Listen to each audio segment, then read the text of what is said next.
Hello, good morning. Today our guest is Alexander Hammond. And Alexander is a brilliant writer and the director of the Initiative for African Trade and Prosperity. Alexander, you're quite young. How old are you? I'm I'm 24 years old, You're Lipton. 24 years old, Alexander, and you're the director of the Initiative for African Trade and Prosperity. That's right. How Yeah. did you achieve this feat at 24? Wow, what a question. So I come from the United Kingdom, where our university degrees are 3 years long. I graduated by the age of 20, and then immediately I started working at the Cato Institute in Washington, D.C. Straight out of university, I spent a couple of years there, and then I moved to the Institute of Economic Affairs. So I guess by my age in America, a lot of people are still wrapping up university, where I've been in the think tank industry for about 4 to 5 years now. Okay, and how did you get the job at Cato? Yeah, so I interned there during one summer when I was, I think, 19 years old, and I built a great relationship with my scholar at the time, who was Marion Tupy. Marion went on to become a great friend, and then after university, I managed to pull a few things together and be in a position for him to hire me once I was done. Wow. So, Alexander, there are many young people who would love to be in your position. I attended a Cato seminar some years ago. Though I'm Jamaican, I pay keen attention to the foreign policy scene in the States. So I went to Cato, AEI, and IHS. I've never met Marion Tupy before, but I've spoken to him via email. And I know that Cato is very prestigious and it's not easy to get an internship at Cato.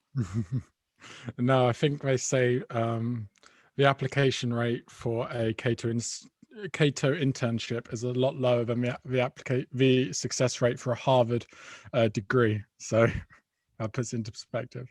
Okay, so Alexander, we're going to talk about free trade eventually, but you're a young man and I love success, unlike those in our present culture of envy.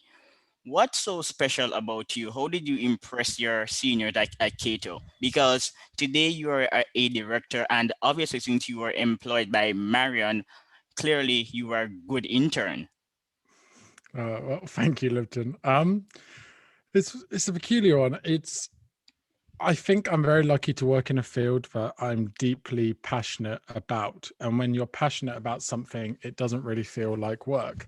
So therefore, spending 12 hours a day in quite often doesn't really feel like a push. It's something it's almost feels it's something I'd be doing in my free time if I wasn't working in think tanks anyway. I'd have loved to have the opportunity to write and learn about these ideas. So the fact I get to do that full time doesn't really feel like work to me. I've often joked I don't think I've worked a day like it doesn't feel like work every single day I work into a think tank, because it's just the world of ideas and it's just what I'm interested in.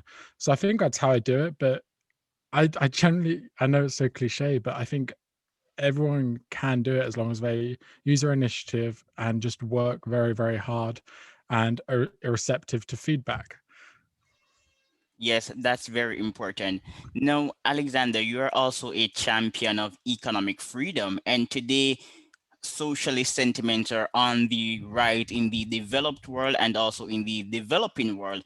Some years ago, you wrote an article titled Anti Capitalism Trendy but Wrong, but your ideas are still pertinent. Tell us a little about the article and the broader picture in relation to economic freedom and why it matters for people, especially those in poor countries. Yeah, so I wrote that article, I think, one morning, and it was probably a bit out of frustration. It was the day after Guy Fawkes Day in the UK on 5th of November.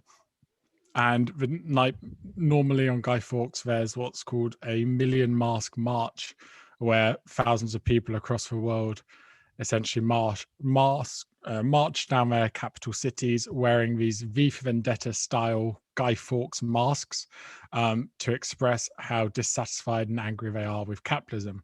The irony being that most of these masks are actually made in China. Um, and of course, we free marketeers know that these marches aren't unusual. I think of a recent G7 meeting down in Cornwall, we saw plenty. We see headlines again and again saying capitalism is in crisis, capitalism is failing, capitalism is dead. The latter of those being a direct quote from a Salesforce CEO who is rich thanks to capitalism. And then this this kind of dissatisfaction is reflected in many polls we see. A YouGov poll has found nearly half of all millennials and Gen Zers hold unfavorable views of capitalism, and about 70% of millennials would vote for a socialist candidate. So this is kind of a situation I woke up to that morning and thought, okay, I should write an article. And even though it's clear that capitalism is very trendy among the young, it's interesting to see how little this condemnation holds up to scrutiny. And thankfully, there's a lot of data to disprove this notion. And the one I use in this article and typically use is the Economic Freedom of the World report from the Fraser Institute. Although there are others, there are the Heritage Foundation does an economic freedom report, and you could even do exactly the same things with the World Bank Ease of Doing Business report. But for the Economic Freedom of the World report from the Fraser Institute, which is a Canadian think tank, what the report does, it has 162 economies. Obviously, some economies we don't have data for, North Korea, for example. And then it measures these economies across 5 major areas: size of government, legal systems and property rights, sound money, freedom to trade internationally, and regulation. And then it scores these countries out of 10.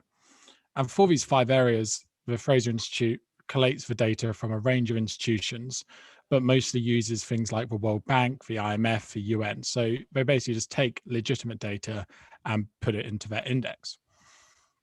And this index is used as a gold standard around the world for policymakers, economists, and researchers. So I'm not just handpicking this. And this means being able to broadly see the freedom of the countries, economic freedom of countries across the world, basically how capitalist they are. It means we can then compare their level of freedom to other measures such as income, life expectancy, infant mortality. And what the report does is split countries into quartiles based on their level of economic freedom. So you've got the freest 25% of countries, and the second quartile, third, and then the least free quartile. And what it found is when we look at countries like this, is that GDP per capita, for example, adjusting for purchasing power and all things like that, GDP per capita in the freest quartile of countries is 7.6 times higher than it is in the least free quartile, about $45,000 to $5,700, which is just immense. It proves those who are disparaging capitalism just haven't really got a grasp of the data around them and what it means for the lives of ordinary people. And why I really care about free markets, crucially, and what drives my passion for it, is the impact it has on the world's poorest people. So if we look at the average income of the poorest 10% of people in the freest quartile of nations, they have an income that is 7.8 times more than the incomes of the poorest 10% in the least free countries. So what that means is if you're a poor person in the poorest 10% in your nation, you live so much better if you're in a freer country than you are in the least free countries. It equals about 12,000 US dollars per year in the most free, which is still an incredibly small amount to live on, but it's much, much better than the $1,500 that the average salaries of the poorest 10% in the least free quartiles. But it's not just about money. We know that although money is great for many things, it doesn't mean everything in life. And if we look at life expectancy, in the freest nations, quartile of nations, people live on average 14.6 years longer than in the least free. 14.6 years. For many people, that would be the difference between knowing your grandkids and seeing them grow up or dying before they were born. And I think that happiness is far more significant than any of the economic statistics, even though they are important. And I could go on and on. Infant mortality, is much, much lower. I think it's about 8 or 9 times lower in the freest quartile. Same with political and civil liberties, happiness, gender equality. Yes, talk about women. Do women do better under capitalist economies? Yeah, I don't have the data right in front of me, but it is clear in the reports that the Yes. freest quartile of countries are substantially more equal than the least free. And if I'm sure we could put it in the show notes on YouTube, the report that clearly has the graph to show that. And I forget what the UN ranks it on, because the UN, I think, does it on a point system out of one. So I can't remember whether lower is higher or better is higher on their system, but it is clear that for gender equality, freer countries are much better than the poorest. But women do better in economically free societies.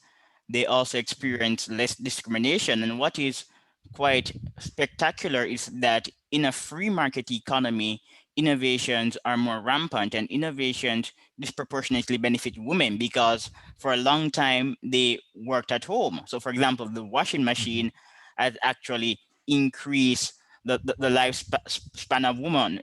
Prior to the invention of the washing machine, life was really drudgery for women. Mhm. Yeah, yeah, various household appliances. Then there's also things like feminine hygiene products that were not available in many uh, behind the Iron Curtain. Um, there's several states, and there's a woman called Chelsea Follett Yes, I at read her Human piece. Progress.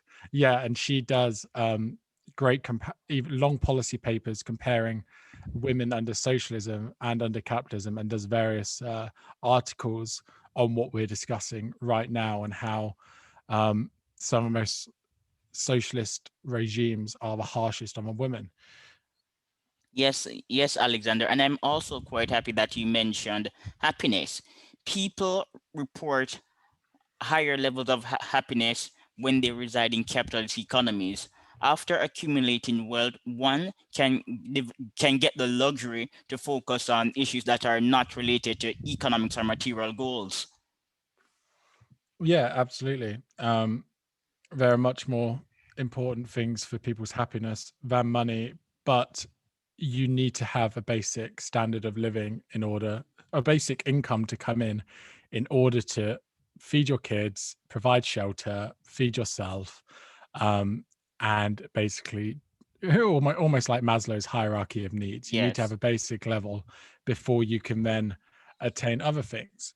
There is, of course, a flip side to that, where in many rich nations, we see people, because they live such comfortable lives, they can then become dissatisfied with other things, and depression seems to be higher in richer states. maybe Yes. that's maybe that's because in poorer countries they don't regularly test for depression, but Well, maybe it's because the sense of meaning that comes with trying to provide for your family, and there's not almost time to be down if you've got your family or yourself to have provide food for. I refer to it as the social relativity effect. People in affluent countries are status driven because they're able to achieve their goals, and as such, they tend to compare themselves to others. Whereas in the developing world, defeatism is a stronger norm. So on average, people do accept that they may not live long or they may never become Bill Gates or work at the Cato Institute. So they're less likely to be depressed. But this is my own theory. No, I like it. I'm a fan of that, I think. But Alexander, you also wrote a piece some time ago detailing the relationship between capitalism and the distribution of luxury goods. And in the piece, you referred to ice cream.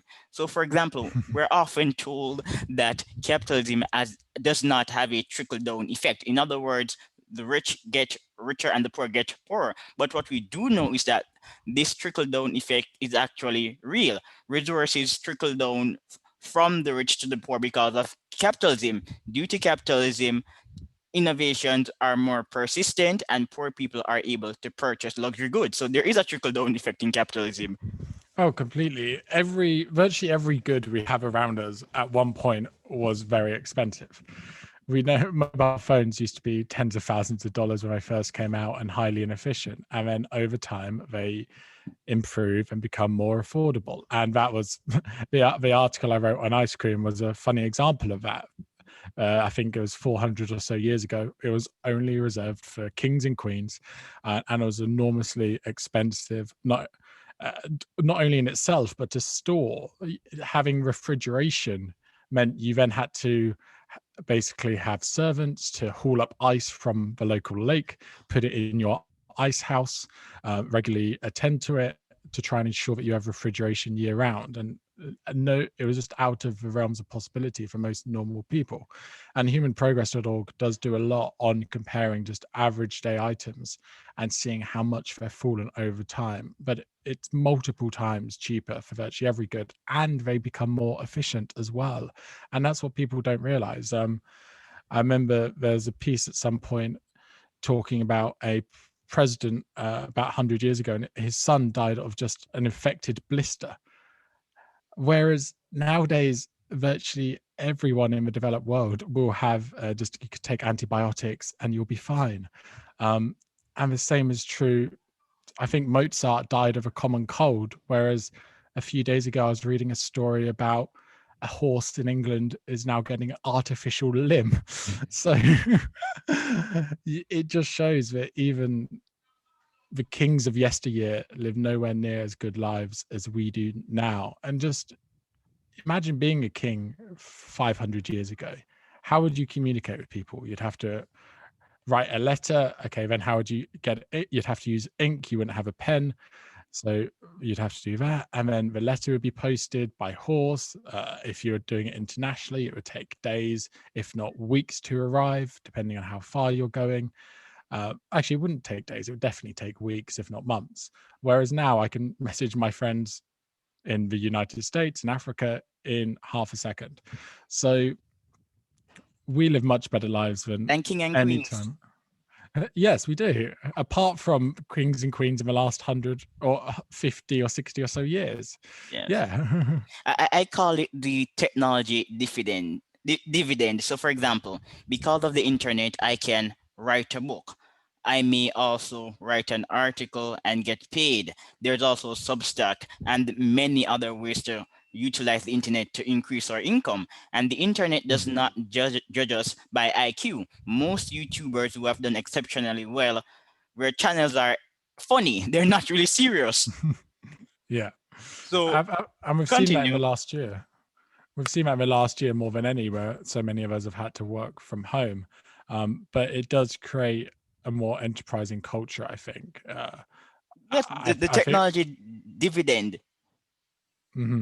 That's what I call it. William Nord is the Nobel Prize winner. He said that rich people are innovators. They only get 2.2% of the surplus value of their inventions. We get 97.8%. So by every metric, we're better off because of free markets. And Yeah. capitalism is not a synonym for crony capitalism or statism. Alexander, tell us that it is not, because people keep reviving crony capitalism to reflect free markets. Yeah, and I think that's a criticism that's pushed against people who are in favor of free markets. People, for some reason in their heads, think free market means we're in favor of government being in bed with big businesses. No, we're in favor of markets, not businesses. We don't want special support for specific businesses. We want the market itself to be free and prosperous. And I think in general, an interesting thought experiment would be for those who think that free trade is bad, let's just for a moment pretend that we live in a world without trade. Because if we think trade is bad, let's imagine there's no such thing as trade. You'd have to grow everything yourself, build your own home, make your own appliances. You wouldn't even be able to trade your labor for income. So I think in short, we know we'd be pretty poor pretty fast. We wouldn't have leisure, Exactly. and And the there'd be, lack of leisure would demotivate us to produce. and there've been many examples of people trying to do basic tasks in recent years without trade. And there was a man in America just a few years ago. he tried to make a sandwich from scratch. He grew his own vegetables, gathered salt from seawater, milked his own cow, turned the milk into cheese, pickled a cucumber, ground the flour, killed the chicken, so on and so forth. And it cost him well over 6 months of time and $1,500 just for a chicken sandwich. Although I think he did cheat because he used a plane to get to the ocean rather than walk or build his own plane to gather the salt. So, like people, no country can become rich in isolation. And to me, national self-sufficiency makes as much sense as city self-sufficiency or household self-sufficiency. National sufficiency is nonsense. It doesn't make sense. It only makes sense in pre-modern societies. Researchers actually show that as a society evolves, trade becomes more important along with innovation. So if you're interested in growing the economy in a competitive world, you must trade. Protectionism only benefits pre-modern societies that don't have much scope for trade. And even pre-modern societies, though, there have been examples. I remember Tasmania, the island. I forget how long it is, but it's about 70,000 years ago or so. Trade between them and the outside world ceased. And what happened in tens of thousands of years when they're alone on the island is they actually regressed.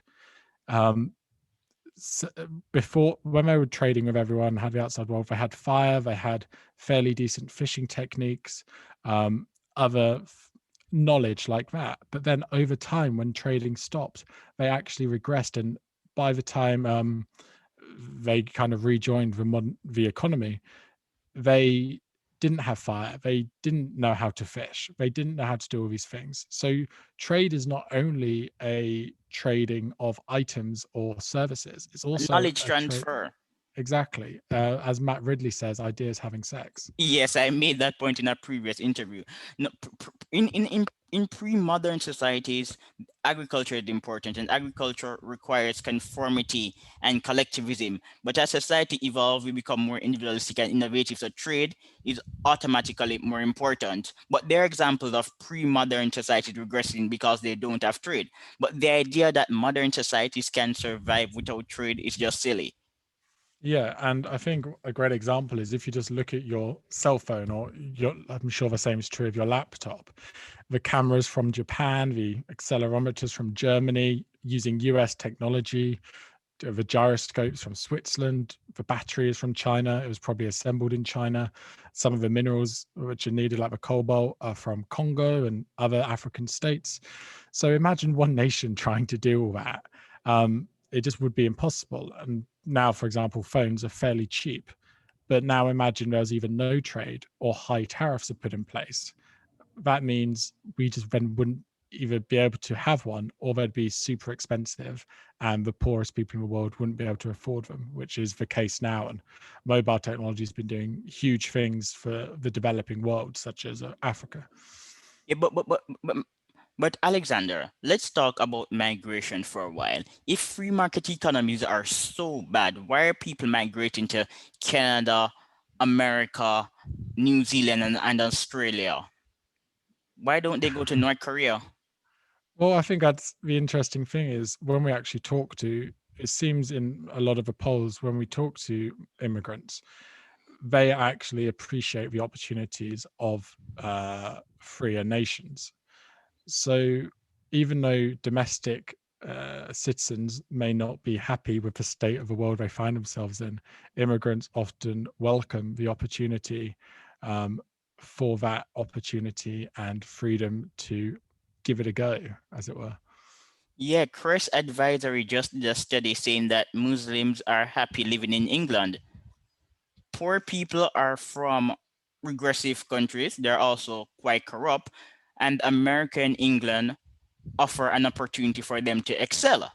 And obviously, they're going to take it.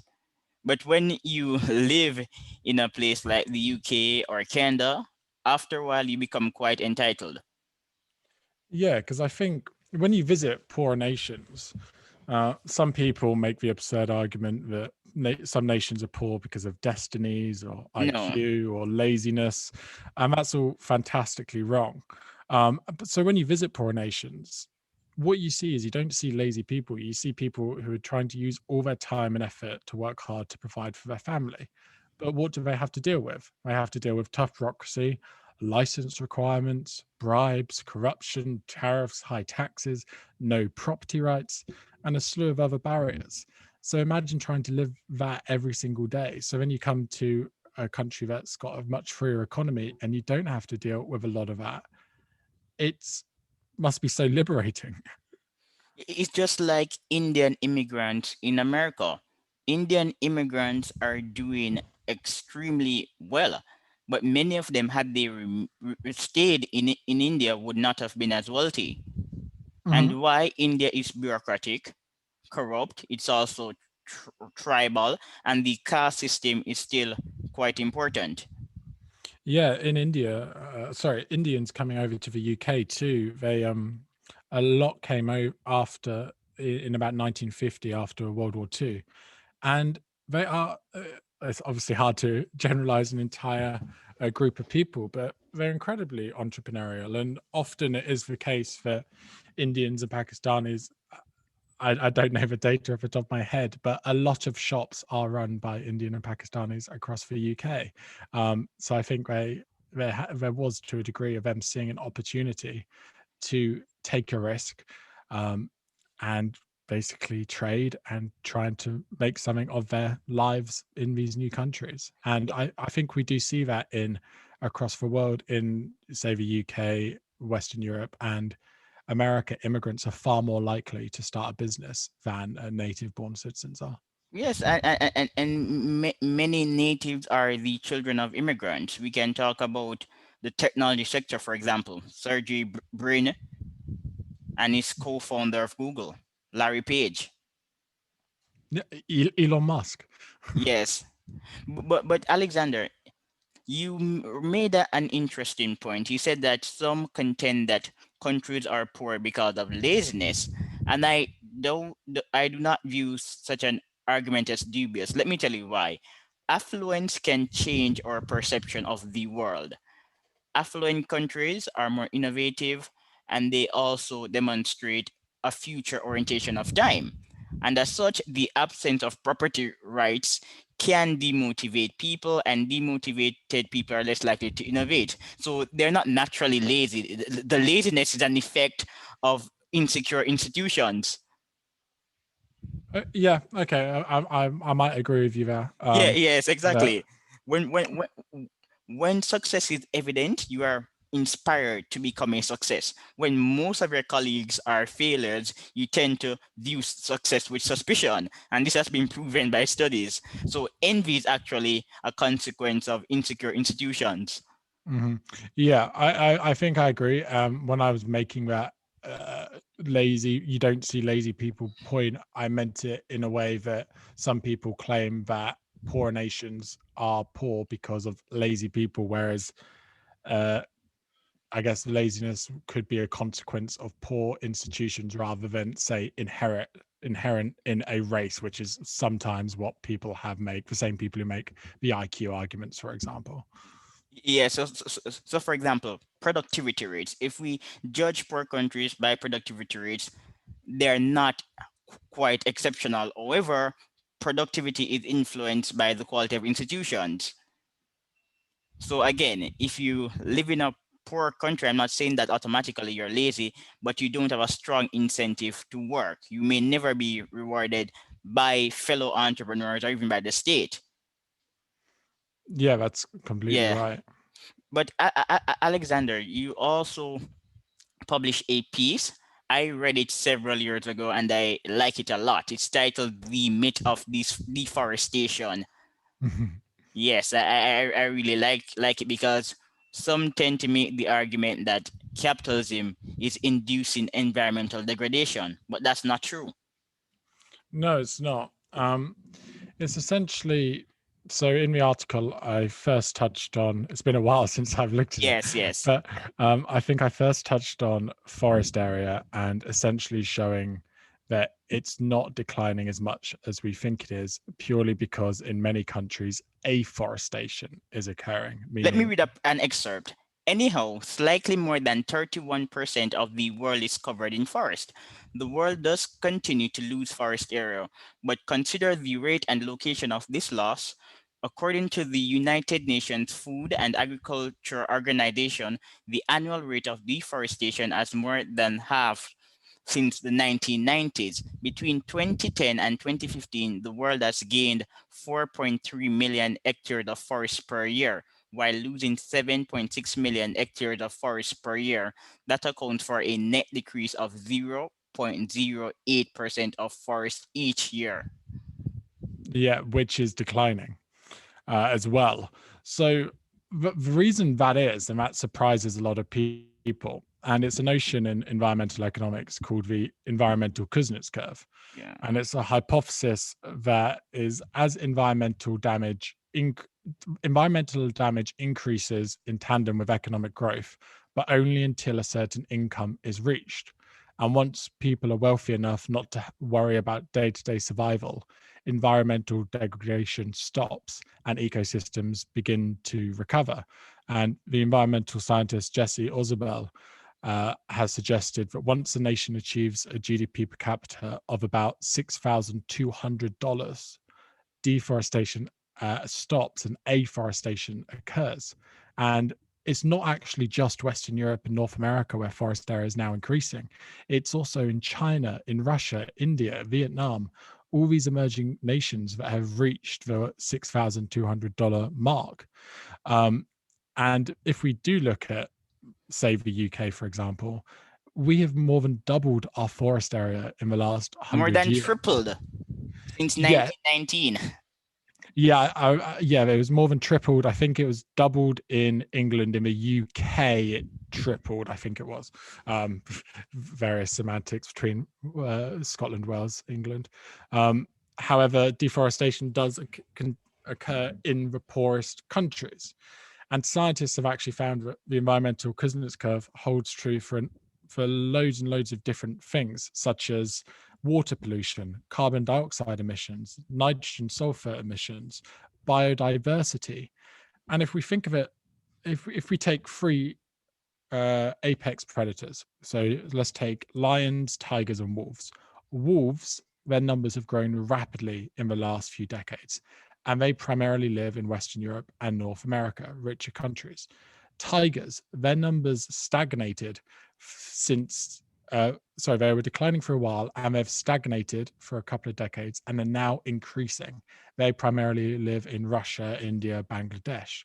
Lions primarily live in Africa. Their numbers continue to decline in most circumstances, but in some countries they are increasing as they become richer. Botswana, for example. So my argument then for the environmentalist is if you truly care about the environment, you should care about getting the poorest people as rich as you can, as quickly as you can, and that's what saves the environment. Yes, and I like to be data driven because sometimes when you speak by referring to facts and evidence, critics may assume that you're making it up because you're not citing data. So I'm going to cite the data. A recent study from the University of Helsinki highlights that between 1900 and 2015, annual forest area grew in high and mid-income nations by 1.31% and 0.5% respectively, while decreasing by 0.72% in 22 low-income countries. Alexander, these numbers sound small, but in terms of acres, they're significant. Yeah, completely. They are enormous. Um, and I think you might be interested in as well is the impact of the COVID-19 lockdowns on the environment. Because what COVID has meant in many countries is the environmental Kuznets curve, perhaps they went over the limit, which meant their environment started to improve. However, lockdowns have come in place, which meant poverty has increased and therefore their environment has actually started to decline in many nations. Interesting. COVID has illustrated many flaws in the present system and also flaws pertaining to human nature. But we're going to get to COVID eventually. But I think this point is poignant Yearly, net deforestation is fast approaching zero, and according to current trends, within the next couple of decades, net afforestation will be the norm. This tremendous news is something to truly shout from the treetops. Yet most people are not as elated as both of us. Alexander, environmentalists, are they suffering from cognitive dissonance? Renewables are not cheap. They are also powered by fossil fuels, and to produce renewables, you need to engage in mining, and you also rely on coal. But Mhm. environmentalists like renewables. I've read several studies rushing the point that renewables are actually green killing machines. I won't discuss them today, but environmentalists really like renewable energy.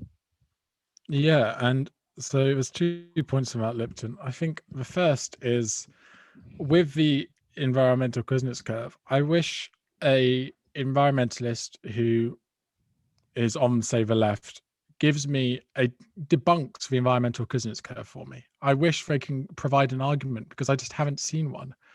So until then, I maintain, and I have actively looked for trying to find data proposed by people who disagree with it as to why it's wrong. But until then, I propose that if you're an environmentalist and you really care about the planet, in that way, I am an environmentalist. I do truly care about the planet, but I I see the way of protecting the planet is getting as many people as rich as they can as quickly as we can, and not by trying to implement policies that trap people in poverty, such as climate lockdowns. That's an idea that's been floated by a few professors over years. Um, and on your second point about renewable energies, yeah, it's extremely expensive and requires often a lot of coal. Wind turbines require a huge amount of coal to build in the first place. But if I think again, true environmentalists should push for nuclear power. I agree. I don't know. I don't focus on energy, but it's clear that nuclear power has killed far less people, even accounting for the various disasters, um, such as Chernobyl. Even accounting for that, it kills far less than virtually any other It's also alternative. cheap and cleaner. Hmm. And there's great stats if you compare, say, France, which is almost entirely nuclear now, to Germany that ditched its nuclear program and is trying to do renewables. Um, it's just staggering to see both how cheap the energy is in comparison, how reliable it is, and it's again with cognitive distance. I think I can't understand. I like the environmentalists like Born Lomberg and Yes, Bjorn Lomborg and Alex Epstein. yes, and Michael Shellen Schellenberger. Bassett. Yeah, Yeah, they're fundamentally brilliant. yeah, I think so too. I've been trying to get Alex Epstein. But Alexander, when we discuss climate change, obviously there is room for eco innovation. Why don't environmentalists stress innovation since they care about the climate? There's actually a paper published by the Independent Institute titled Innovation Dynamism Improve the Environment. Because of climate change, we explore renewables and nuclear energy. Yeah, we do, and as resources deplete, we use them in far more efficient ways than we would before.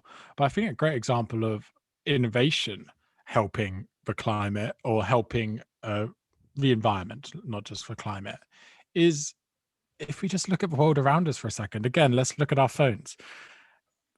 Nowadays, what do they have in them? They have maps. They have a big it used to be a big telephone. They have GP.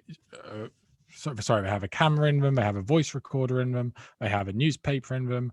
They have essentially a TV in them. We can watch Netflix and things like that on our phones. All these big materials that you would once have to carry around with you, a calculator as well, now can just be done on a much smaller device. So, in many rich countries, Matt really touched on this, we use less stuff overall because of things becoming more technologically advanced. And just think about that for a moment. All things you used to have the same as what's on your phone today, and it'd still be lower quality. So as time goes on, we use less stuff just because we've become far more efficient with our technology, and our technology can do more things. So why isn't that championed? Do you know? what we should champion? The internet. Because of the internet, I can stay home or go to my office or and do research. I don't need to drive to the library. Yeah. I need to see a study evaluating the relationship between the internet and environmental pollution. Mhm. Yeah, Yep. the internet has saved tremendous time, cost, money, and energy. Yeah, it must have saved millions, if not billions, of lifetimes of pointless labor. But Alexander, these topics to us sound quite obvious. Why are we unable to see more data on the relationship between the internet and pollution? It's quite obvious. This is not rocket science. Sorry, can you repeat that? No, I said, why are we not able to read more data examining the nexus between internet, the internet and pollution? This is not rocket science. No, it's not. Yeah, it's quite simple. Because of the internet, we may be using less energy. So if you are a climate activist, instead of writing on Twitter that the internet is contributing to inequality, you should say, thank God we have the internet. We use less energy. Yeah, and I guess that's true for all manner of things Yeah, as but well. these people aren't logical. So for example, you mentioned that Germany isn't doing well. Recently, McKinsey actually said that because of reliance on renewable energy, Germany will encounter energy insecurity, and economists are supporting McKinsey. But many in the movement are not using the example of Germany to become more realistic in relation to nuclear renewables. Yeah, and for that, I don't know the reason why. I occasionally put out these articles to, as we mentioned with the environmental Kuznets one, to share my view and say, hey guys, why don't we do this? But as to why it's not been adopted, um, I think we should remember, though, that for most people exploring the world of economics and politics, ideas regarding the free market are tend to be more complicated than, say, those on the left. And say if we look at just economics for minimum wage, if you spend, imagine you only spent like 10 minutes of your life, 10 minutes a week of your life looking at politics and economics, and you hear, oh, that political party wants to increase the minimum wage by 25%. Most people's gut reaction, if they don't know much about politics or economics or finance, things like that, would be, oh, that's superb. That means poorer people have more income. But then it's a lot more effort for those who are, say, fiscally conservative to come along and say, no, you don't understand, because if the minimum wage goes up, it means employers will have to employ less people because the market value of uh, specific industries or jobs won't equate to that new minimum wage. So it's far more complicated for people to do that than just say the tagline like, let's implement renewable energy or let's raise the minimum wage. And getting that message across to normal people, and most people don't work in fields related to politics or economics, is a difficult one. And I think in the main goal of think tanks. Yeah, most people are cognitive misers. They don't like to think. Like David Newmark, the economist, some years ago, he did a meta-analysis concluding that increasing the minimum wage has more downsides than upsides. But as I said earlier, most people are cognitive misers. Expressing intellectual reading hard data is quite intimidating. That's why people like you exist. And people like me allow brilliant men like yourself to express your ideas on my show.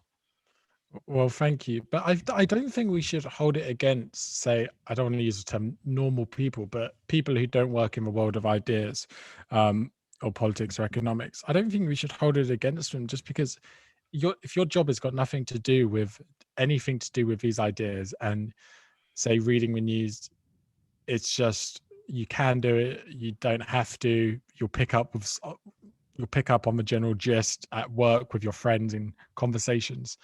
I don't think you can. one should ever hold it against those people for not knowing more. It's Yeah, of course people are great. rational actors.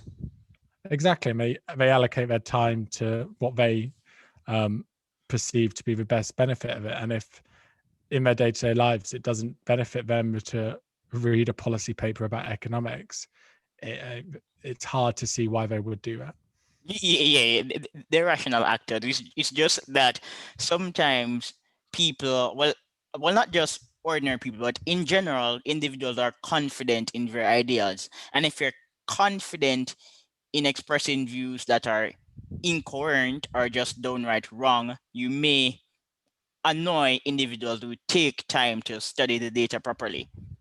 I think that's the issue. Yeah, that's probably true. A lot of Yes, people are very confident in their ideas. yes. So, for example, at one point, I assumed that a bully was someone suffering from an insecurity, but then I did research, and the research debunked my idea. So I changed. But most people are unlikely to become receptive to new data. They tend to conform to pre existing notions. And as someone who works in research and data analytics, I get annoyed when individuals and scholars who should know better spout garbage. Yeah, I think we're on the same boat as Yes, that but one. Alexander, you are doing or about to do great stuff in Africa.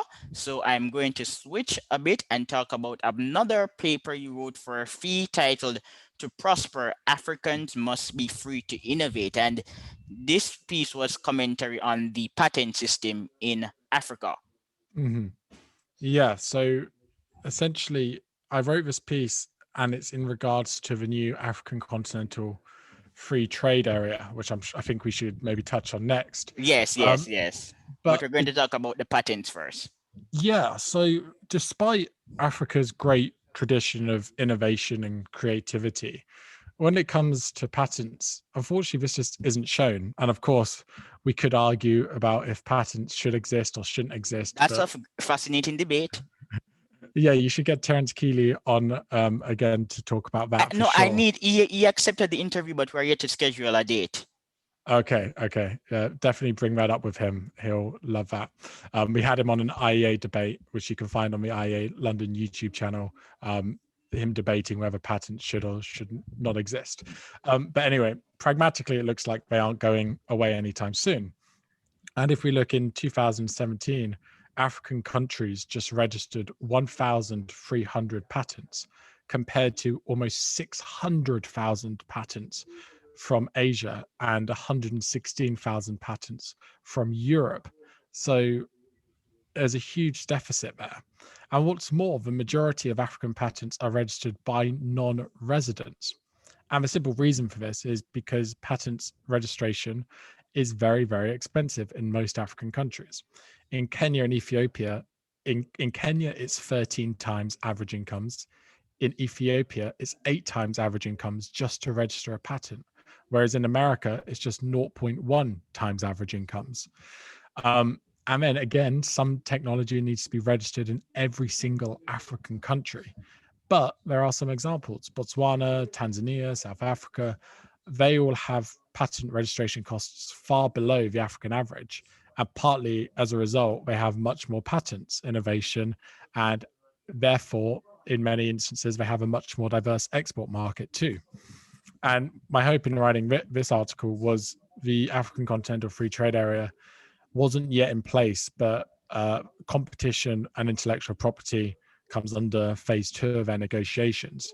And there is a hope that through this new free trade agreement, we might see a unilateral lowering of costs or a set cost across the continent, as well as mutual recognition. So that's my hopes for the future.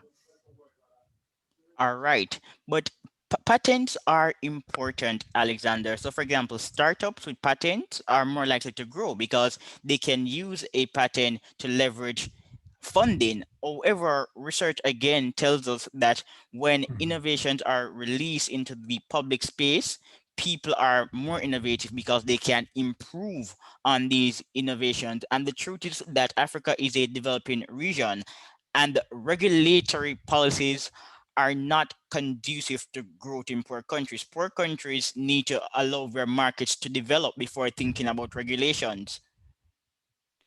Yeah, and that's a big point. And why would an entrepreneur bother to take a risk of setting up an organization or a company if he's not able to patent his brilliant idea?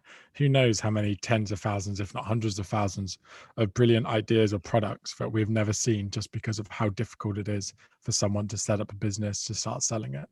Yeah, so for example, under the headline structural barriers to entry, you write, to make matters worse, in some cases, new technologies are required to be registered in every single country they enter, meaning further costs for entrepreneurs who are often already facing significant financial challenges. Remember, Africa is improving, the environment is not nurturing entrepreneurship yet. So, as rational actors, people who are serious about innovating may say, do you know what? I should become a farmer because innovating is too expensive.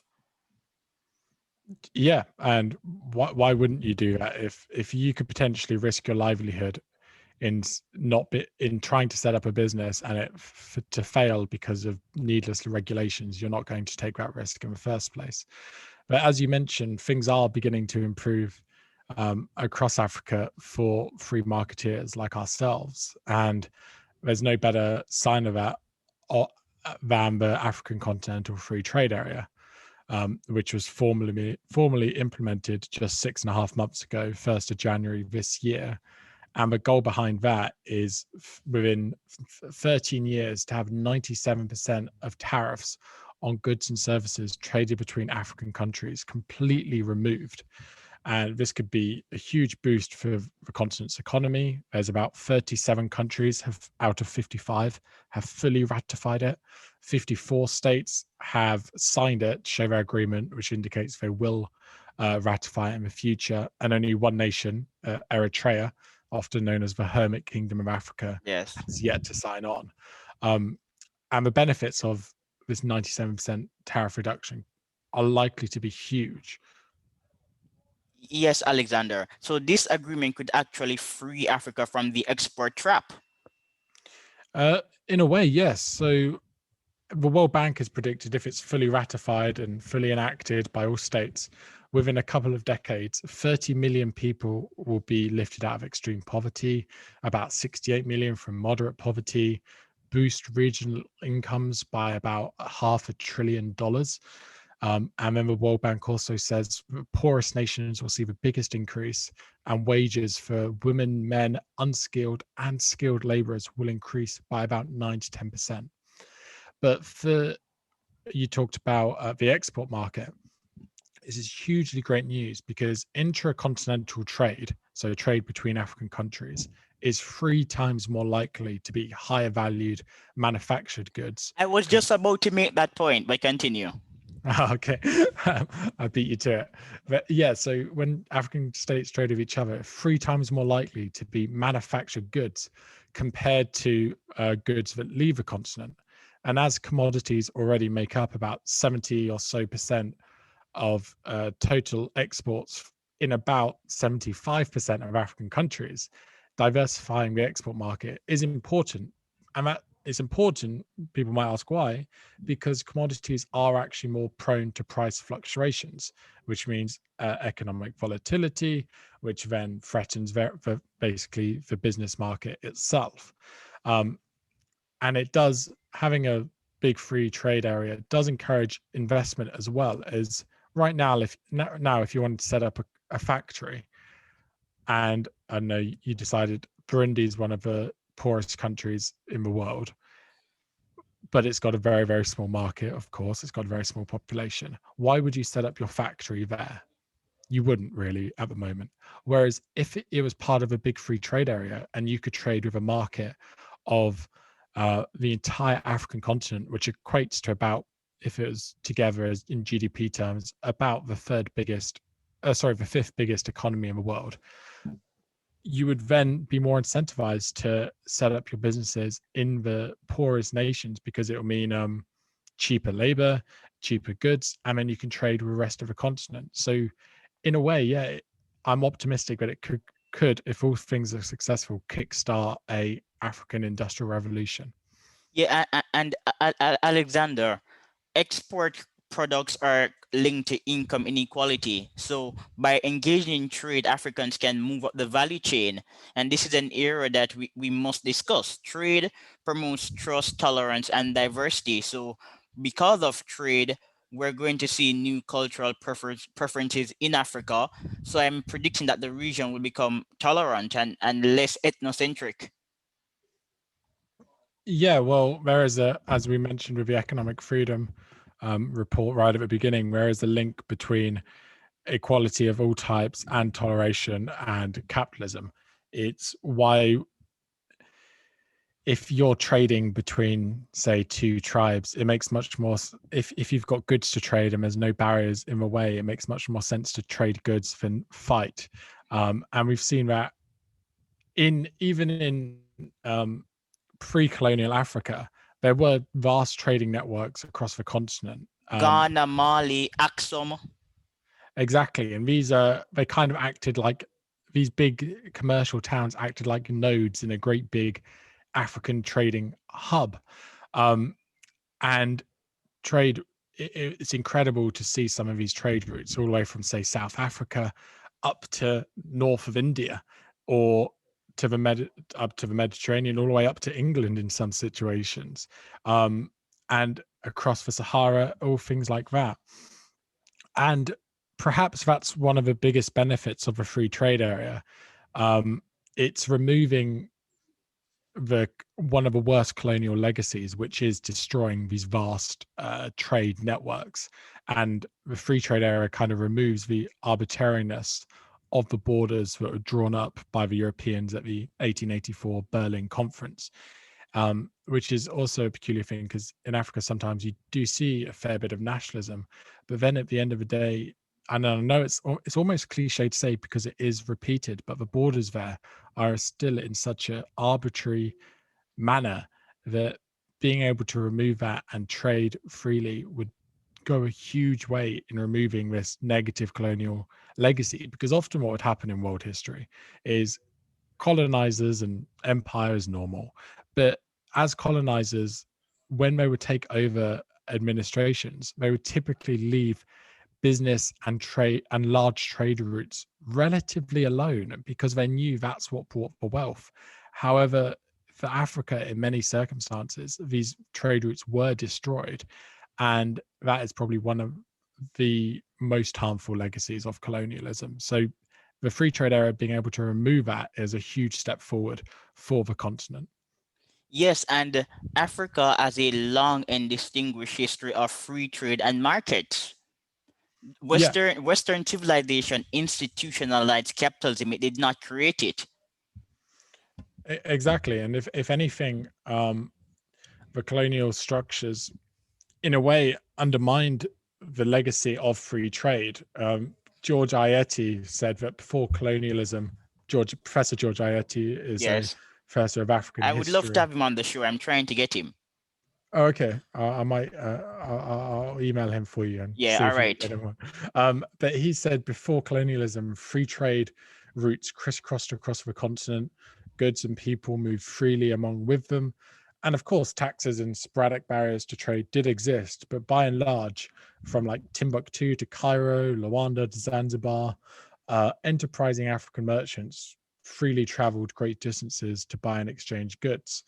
Um, However, with the colonial era, many barriers prohibiting trade and movement across the continent were erected, and as such, the ancient trade routes withered.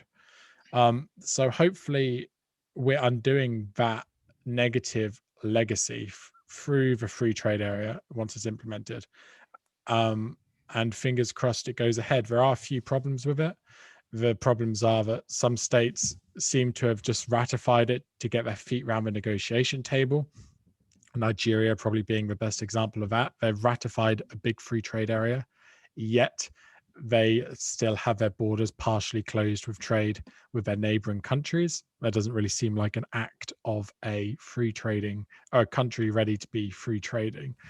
And then there's also a problem tariff reduction takes a while. It seems to be about 13 years before 97% of tariffs are removed, and 90% of tariffs will be removed within 5 to 10, but still that's a long time, and a lot of things could go wrong in that time. And other barriers are things like economic nationalism post-COVID.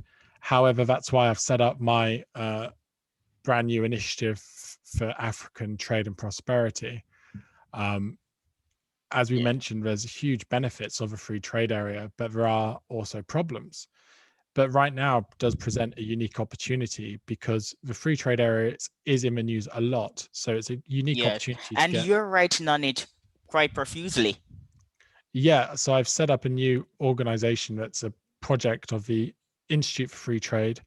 Sorry, the Institute for Economic Affairs in the UK and the University of Buckingham.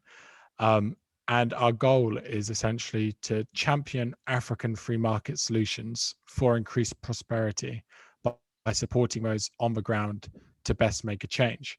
Um, so that means we've got partners with about 10 think tanks across the continent now, and we work with them to try and help assist them in producing outputs related to free trade to help make their voices that push for greater freedom more effective and louder. And it's even though with as many brilliant think tanks across Africa, there was yet to be one devoted solely on free trade. Several think tanks have trade within their remit, but none solely focus on it. And But especially, Alexander, we're talking about trade. Tell me about intellectual property rights and its connection to the free trade agreement. Are property rights overly regulated by the agreement? no, so the free trade area, phase two of their negotiations actually focuses on competition IP. Okay. And even though it's yet to be officially confirmed, there is a hope, and it does seem likely that we'll see lowering of costs as well as the all important mutual recognition. All right. I enjoyed this discussion. And you also wrote an article titled It was once dubbed the hopeless continent, but Africa is on the rise. The rise. And in Mhm. this article, you know that life expectancy in sub-Saharan Africa has risen by 10 years since the year 2000. Economic growth in Africa is attributed to free market reforms. Botswana and Rwanda are good examples. There's no way we could have this discussion without explicitly saying that free markets enrich Africans. Yeah. There was So most of the progress that's happened with, say, human well-being, like income and life expectancy you described, has happened essentially since the late 1990s. Yeah. There was an increase in economic liberalization since then. It's only been a modest increase. However, that's still resulted in a huge amount of progress. Yes. So um, the reason that happened since the late 90s, since the late 1990s, is primarily because after the collapse of the Soviet Union had bankrolled many socialist dictators. Various forms of African socialism, which once previously dominated much of the continent, began to lose their appeal, and the rampant use of very economically destructive policies, such as, say, expropriation without compensation. Even though it does still happen, it's not rampant and widespread as it once was, and huge state-owned enterprises began to decrease, just because many socialist states were stopped being bankrolled, and that's resulted in a moderate increase in economic freedom that has resulted in a huge amount of human progress. So hopefully with the new free trade era coming into place, economic liberalization will increase even more than it currently is, and the human progress as a result of that will be immense. Yes, so Alexander, our show is really interesting, but unfortunately, I have to wrap it up. All right. Mhm. So in the future, I may invite you again, or maybe I could join you at IEA and you could interview me. That'd be great. Yeah, Yes, let's do so that. yeah, but bye, Alexander. It was a pleasure speaking to you. Bye, Lipton. All Thanks right. for having me on. All right. Bye bye.